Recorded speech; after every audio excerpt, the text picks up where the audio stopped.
time for the Ask ML Fit Show. Hey, I'm Matt from Matt Lean Fitness. If you are new here, it's exactly what it looks like. It's a douchebag in a tank top reading your fitness questions and answer them because he loves doing this. Quit laughing at that, Jenna. I appreciate you sliding by. I'm a personal trainer, registered nurse, and a behavioral change specialist. And I got questions that I'm pulling from previous videos, and I hope you'll drop yours down below so I can answer yours. Here we go. First one. This is actually from an old video of mine. Our Friday the 13th said, yes, I lost weight and haven't gained it back with working out, and I believe that behavior change, you mentioned. I kept eating the stuff I liked except for snacks. For example, when going to the theater, I stopped and thought, am I actually hungry?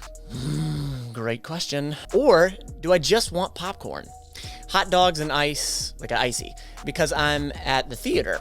And the usual answer is just because I'm at the theater. I'm not actually hungry, so I don't bother to get them. I prefer to eat my triple bacon cheeseburger, steak, or pizza. Our Friday the 13th, I responded back and told this person, I'm stupid happy for you because what you have here, nutritional awareness. And I believe that this is a certain piece of what I call fitness maturity. I want you, the person listening to this or watching this, I want you to do the same thing. The next time you go to eat, ask yourself, are you truly hungry? Is this boredom? Is this emotional eating? Why are you eating the things that you're eating? And when you really think about that psychology, it's extremely interesting if you're a nerd like myself for this stuff. So our Friday the 13th, congratulations for your awareness. She actually responded back, I didn't realize that that was a thing or like an accomplishment. I think that that is a gigantic accomplishment. Some people go all their lives without ever having any sort of awareness about it. And for some people, they don't really care about it. And some people just never have the thought.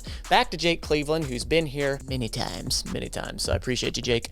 He commented on the previous video I did, how to not hate working out. And Jake said, probably a common question asked, where do you stand on lighter weight with more reps versus heavy weight to grow muscle? I'm glad that you specified.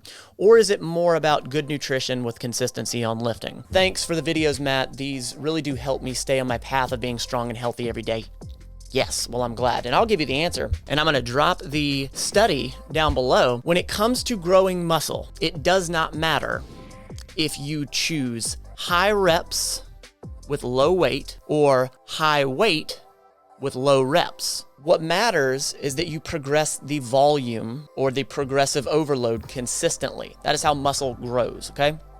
On top of good sleep, consistently lifting, good nutrition, making sure you're getting enough calories and protein, yes. So I'll give an example. Bench press, 100 pounds on the bar for 5 reps, okay? 1, 2, 3, 4, 5. That means you just lifted a total of 500 pounds. Total volume was 500. If you come back the next week and then you do another rep, increase the weight, another set, whatever you have to do to get over that 500 pounds, so you say you did six reps, 1, 2, 3, 4, 5, 6, that would be 600 pounds. As long as you keep raising that volume over time, that's how you build muscle. On the same video, I had 3 questions just right down the line. I was like, you know what? I'm going to rapid fire this one. Sounded like I just said fart. I didn't say that. Jenna just said fart in the background. I love Jet Trooper says, hey Matt, if I switched to eating only eggs, bacon, butter, and cheese sausage over the last 4 days, first, I want to ask, why would you do that? Not saying you shouldn't, but I'm asking why. Then they said, will adding in some fast food tomorrow for my at-work meals screw with my body in some way I should worry about? Or would it just be the obvious concern as far as the calories? So if your goal is fat loss, if you're hitting the calories, you're good. You're going to lose fat. And you can use the app Lose It to track that. You don't have to eat lettuce. I mean, you can eat literally anything you want. You can eat nothing but cake. And as long as you're in a calorie deficit, you're going to lose fat.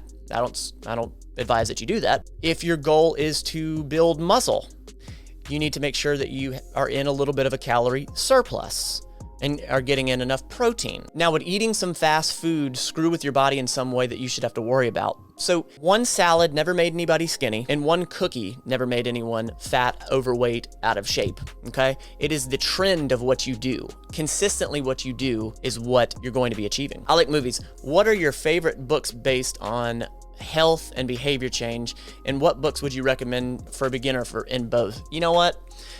I think Atomic Habits is a great one, as well as Jocko Willink's Extreme Ownership.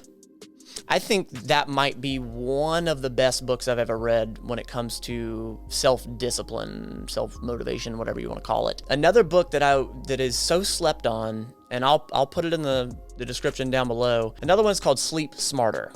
I learned a whole lot with that book. Really, really good book. I would look at The Daily Stoic on YouTube. Yes, it's fitness, but he focuses so much on, I think, self-improvement. The Subtle Art of Not Giving a Fuck was a great one. Rich Dad, Poor Dad was a great book. The Thank You Economy by Gary Vaynerchuk, if you run a business, I think that was a great one. Can't Hurt Me. That was an incredible book by David Goggins. Napoleon Hill's Outwitting the Devil. For a beginner, I'd say Sleep Smarter and Extreme Ownership. Unless you're a beginner and you want my everyday nutrition guide, which that's linked down below. Jake Cleveland, I'm curious to what your opinion is on weighted planks. I like them. Oh, and to answer your question about if I have pain or not, unfortunately I do. Yes, but I've learned to deal with it my whole life, so it's I'm used to handling it, and thanks for answering the questions for sure. So Jake Cleveland, as far as weighted planks go, as long as your form is good on a normal plank, adding weight to it is a great way to create progressive overload. And if you're looking for fitness plans based in behavior change and science, it's exactly what I do. So if you're feeling squirrely, check it out in the pinned comment and down in the description. And if you're really feeling squirrely, drop your comment question down below. I'd love to answer it. To the Mental Fit Mafia, to the patrons, thank you so much for always being here. You mean the absolute world to me. I'm looking right at you, so thank you. You don't have to be perfect at this fitness thing. Just be better than yesterday, every day. Is it weird that I'm still here on camera like this?